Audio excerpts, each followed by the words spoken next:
आपण जानिछते जे इंडिया एबे fourth largest economy की बनि सारिछि। एबे नंबर 1 रे की अछि ना अमेरिका, सेकंड रे अछि चाइना एवं थर्ड रे अछि जर्मनी। या पर कुआ जाउ जे इंडिया 2030 सुदा जर्मनी की पछरे पकई थर्ड लार्जेस्ट इकोनॉमी की बनिबो। किंतु इंडिया वर्ल्ड लार्जेस्ट इकोनॉमी बनिला पर भी कौन साधारण लोकों पर यह बहुत हेल्पफुल अटे? यार सिंपली आंसर होची नो। काहे ना इंडिया जो पर कैपिटा इनकम बहुत कम अटे। पर कैपिटा इनकम होची प्रति व्यक्ति रो एवरेज वर्ष रे केते दरमा से पाउची। आपण जाले आश्चर्य जे हम इंडिया प्रति व्यक्ति वर्ष को मात्र 2,45,000 टका कमाउची। आमे जो जापान को पछरे पकई फोर्थ लार्जेस्ट इकोनॉमी बनिचु किंतु जापान रो पर व्यक्ति इनकम वर्ष को 28 लाख टका अधिक होइते। सेठी हमर केते मात्र 2,45,000 टका।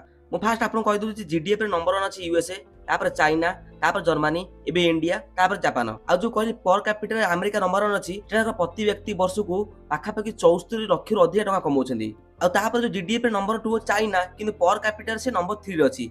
आ नंबर 2 रे पर कैपिटा की अछि जर्मनी।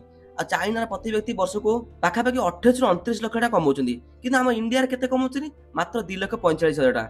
यही गोटे मैटर इंडिया को बहुत तळु को नै जाउची। आमे पर कैपिटा इनकम रे बांग्लादेश सहित समान। ए जो पर कैपिटा इनकम रे हम रैंक होउची 194 देश रु 143 आ सेठी बांग्लादेश केते रैंक अछि ना 139। देखो एठी गोटे फैक्टर कोन उठिबो ना हमर पॉपुलेशन अधिका सेति पे आमे पर कैपिटा इनकम बहुत कम रहि जाउछु। किंतु चाइना रे पॉपुलेशन अधिका से नंबर 1 पॉपुलेशन अछि किंतु तार भी पर कैपिटा इनकम बहुत अधिका अछि। चाइना पॉपुलेशन इंडिया पॉपुलेशन समान पाका हेइतले भी चाइना ते आगु काहे की जाउचे इंडिया काहे एते पछ पड़ी अछि पर कैपिटा रे।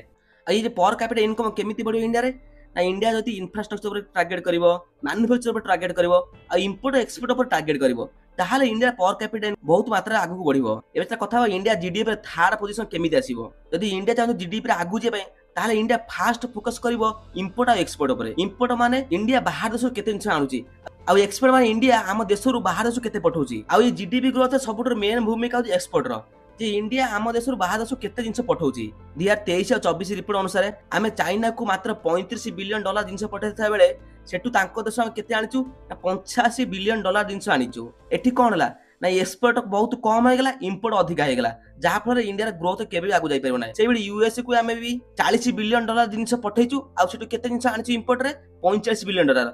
इटी बहुत डिफरेंस कम होची किंतु तथापि इंपोर्ट टा अधिक आयो एक्सपोर्ट थारु।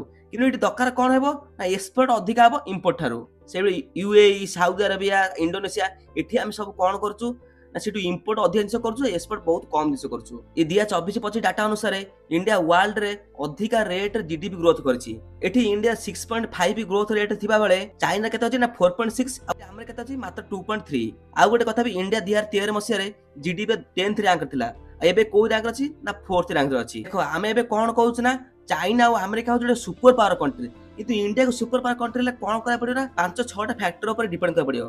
फर्स्ट हो इंडिया रे इंफ्रास्ट्रक्चर बढ़िया पड़ियो, सेकंड हो मैन्युफैक्चर भी बढ़िया पड़ियो, थर्ड हो एक्सपोर्ट को बहुत आगु को नवा पड़ियो जहा कि बाहर देश को हमें जिंस बहुत मात्रा बिकिया को पड़ियो। आ फोर्थ हो गवर्नमेंट एंड टैक्स, गवर्नमेंट को टैक्स मैनेजमेंट करे पड़ियो। फिफ्थ हो जॉब बढ़िया पड़ियो आ न्यू न्यू टेक्नोलॉजी बाहर करे पड़ियो। हम इंडिया भी सुपर पावर अमेरिका भली होइथा ना जदी हम ब्रिटिश माने लुटी नथाने। एबे जीडीपी नंबर 1 की अछि यूएसए, तापर केते अछि 30 बिलियन डॉलर अछि किंतु हमको ब्रिटिश माने केते लुटितला जानि छिनि 45 बिलियन डॉलर लुटी नै एथरे इंडिया रु। 1700 मसिया रे हमर ग्लोबली इंडियन शेयर थिला 24%।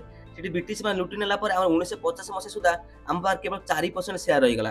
आ जदी भूल ए ब्रिटिश माने हम पर शासन न करी हम जिंस किछि न नै एथा तांग देश को तले इंडिया भी नंबर 1 सुपर पावर रहथना। एबे जहा हबाता हेइ सरची इंडिया रे एबे जीडीपी ग्रोथ रेट सब देश ठार अधिक आगर अछि किंतु गोटे जगह काम करे पड़े जहा कि म आपन कहि सची पर कैपिटा इनकम। आ से जिनिस जदी हम पाखरे बढ़ी जीवो तले इंडिया काहा कि डरिबो नाही। आ जदी इंडिया जीडीपी सेक्टर आउर अधिक मात्रा बढ़े तले हमर आर्मी सेक्टर भी बहुत शक्तिशाली होई जीवो। आ हमें कोनोसी देश पे डिपेंड करिवा नाही जेबि यूएसए पे काहा को मानु नै जहा निष्पन्न होसी तार शेयर कर दोची। आ से इंडिया पाखरे एबे जीडीपी ग्रोथ आगु बढ़ले इंडिया भी सेबि पावर आसी इंडिया पाखरे।